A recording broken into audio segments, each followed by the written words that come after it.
எதிலும் உன்னை காணலாம். பசி என்று தன் முன் வந்து கையேந்தி கேட்கும் போது தன் உணவை தந்தால் கூட உன்னை காணலாம். உன்னை காண பல கோடி இங்கு வாரி இறைக்கிறார்கள்.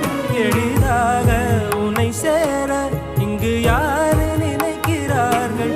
அலங்காரம் அதில் நீ இல்லை, அகங்கார மனதில் இல்லை. துளி கள்ளம் கபடம் கலந்திடாத அன்பில் இருக்கிறாய். உணர்ந்தேன் உனையே